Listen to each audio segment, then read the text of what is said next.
नमस्कार दोस्तों, मैं विवेक शर्मा आज आपके लिए एक ऐसी सच्ची घटना या यूं को एक ऐसा पैरानॉर्मल इंसिडेंट लेकर आया हूं ना, जिसे सुनकर आपको भी अपने कानों पर यकीन नहीं होगा। जी हाँ दोस्तों, और ये स्टोरी यूपी मणिपुर के प्रतापगढ़ जिले में रहने वाले मनोज वतवा जी ने भेजी है। और ये घटना उनके साथ आज से लगभग 17 साल पहले यानी 2007 में घटित हुई थी, जो बहुत ही दर्दनाक और खौफनाक है। दोस्तों, इससे पहले कि स्टोरी में आगे बढ़े, यदि आपके पास भी कोई ऐसा पैरानॉर्मल इंसिडेंट या कोई ऐसी सच्ची घटना जो आपके पास्ट में घटित हुई हो, तो आप हमारी स्क्रीन पर दिखाई देने वाली इस जीमेल आईडी पर हमें भेज सकते हैं। फिर मैं उस स्टोरी को अपनी भाषा में नरेट कर आप सभी के समक्ष प्रस्तुत करूंगा। तो चलिए दोस्तों, अब कहानी की ओर आगे बढ़ते हैं। दोस्तों, मनोज वतवा पेशे से एक साइंस के टीचर हैं। बचपन से ही उनको भूत प्रेत आत्माओं वगैरह पर कोई विश्वास नहीं था, लेकिन कहते हैं ना, जब अपनी जान पर आती है तो विश्वास नहीं करने वाली चीजों पर भी विश्वास करना ही पड़ता है। और ऐसा ही घटना उनके साथ भी घटित हुई, जिसने उनकी सोच को बदल कर रख दिया और उनके दिमाग को हिला कर रख दिया। ये बात सन 2007 की है, जब मनोज वतवा अपने पुराने दोस्त श्यामलाल की शादी में गए थे। शादी की सभी रस्में समाप्त होने के बाद मनोज वतवा ने शाम से अपने घर वापस जाने की इजाजत मांगी, लेकिन शाम ने ज्यादा रात होने की वजह से आज रात यहीं रुकने को कहा और कहा, आपके सोने का इंतजाम मैं यहीं कर देता हूँ, सुबह होते ही निकल जाना, एक रात की तो बात है, रुक जाओ एक रात और। लेकिन मनोज जी नहीं माने। उन्होंने सोचा कि शादी के घर पहले से ही बहुत सारी चिंताएं होती है और मैं नहीं चाहता कि मेरे कारण शाम को और चिंता हो। इसलिए मनोज ने कहा, कोई बात नहीं शाम, मैं बिल्कुल ठीक हूँ, मैं अपनी बाइक पर आराम से घर चला जाऊंगा, तुम बेफिक्र रहो। दोस्तों, उस समय रात के 12:30 बज रहे थे। रास्ता सुनसान था, चारों ओर सन्नाटा छाया हुआ था, दूर दूर तक कोई नहीं था, सिर्फ सड़क के किनारे घना जंगल और पहाड़ थे, जो कि आज भी आपको प्रतापगढ़ जिले में देखने को मिल जाएंगे। ये सब चीजें अपने आप में डर का माहौल पैदा कर रहे थे, लेकिन मनोज अपनी मस्ती पर बाइक पर चला जा रहा था। रास्ते में छोटे छोटे गांव थे, जिसके बीच से मनोज जी गुजर रहे थे।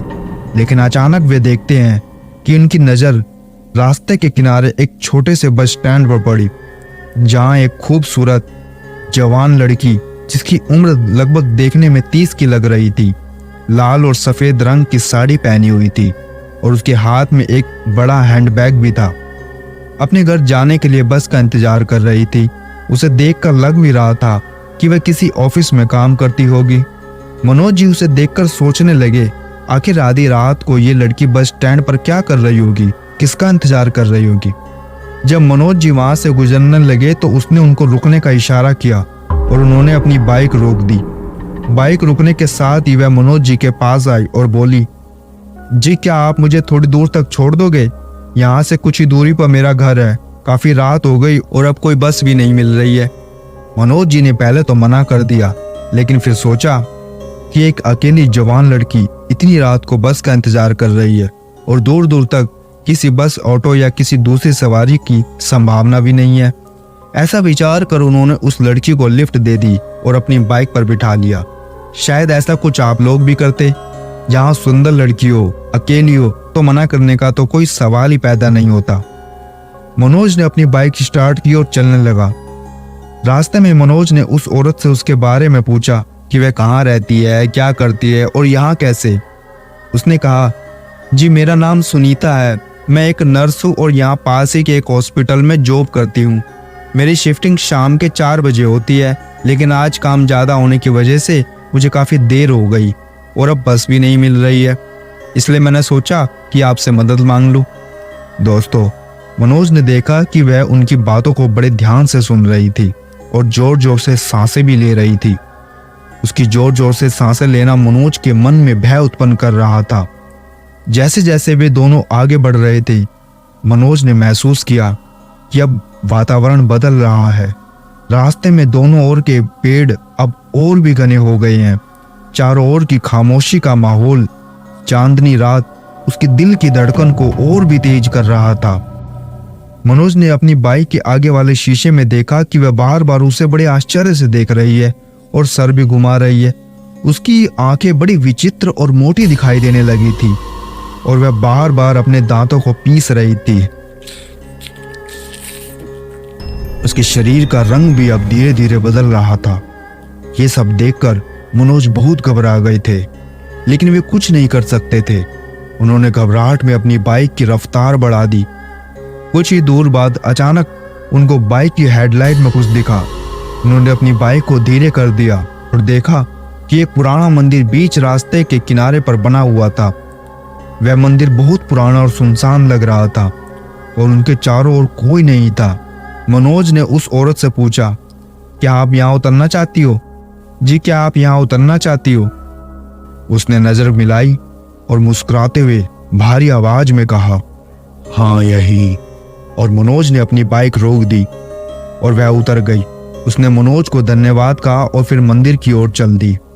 मनोज ने अपनी बाइक फिर से स्टार्ट की और घर की ओर चलने लगा, लेकिन चलते हुए मनोज ने अपनी बाइक के शीशे में देखा कि वह औरत अब वहां नहीं थी। वह औरत गायब हो चुकी थी। वह बहुत डर गया और उसके मन में सिर्फ एक ही सवाल गूंज रहा था कि आखिर वह लड़की कौन थी और वह कहाँ गई होगी। ये सब सवाल सोचता हुआ मनोज घर की ओर बड़ी तेजी से चल पड़ा, लेकिन अभी भी उसके मन में सिर्फ यही सवाल गूंज रहे थे। मनोज के दिमाग में उसकी छवि बार बार उभर कर सामने आ रही थी। उसकी अजीब सी मुस्कान, उसकी बदलती आवाज, शीशे में दिखाई देने वाला उसका अजीब सा चेहरा, और वह कैसे अचानक गायब हो गई। इन सब की वजह से मनोज को ठीक से नींद भी नहीं आ पा रही थी।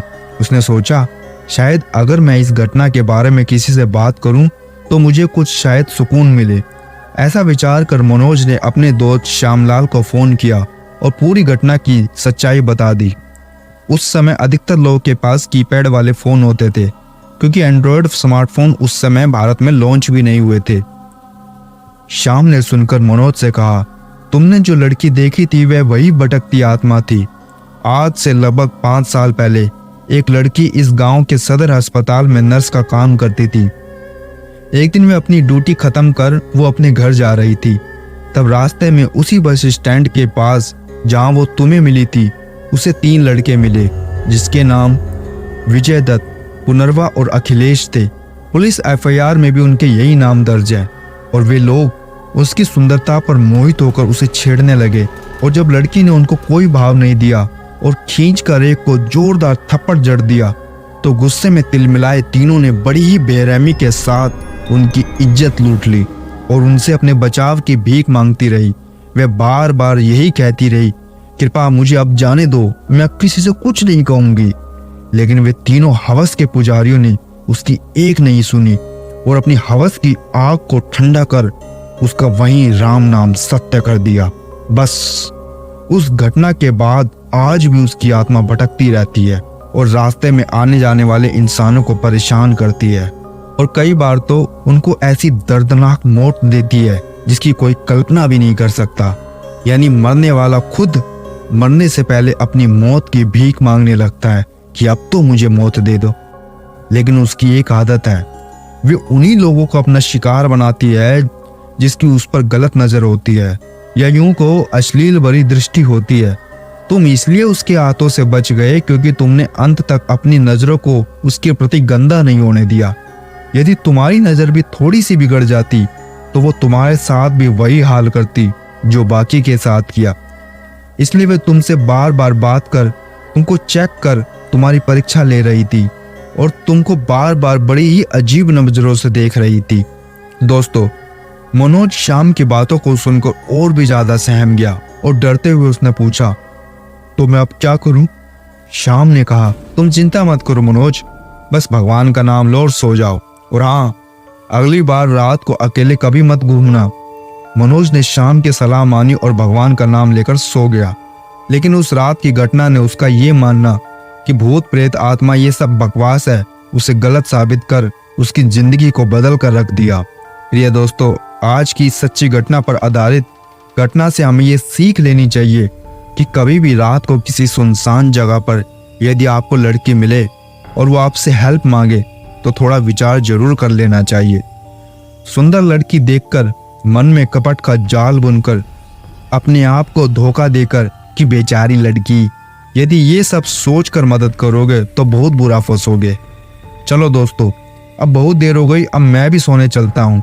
यदि कहानी आपको अच्छी लगी हो तो सब्सक्राइब जरूर कर देना।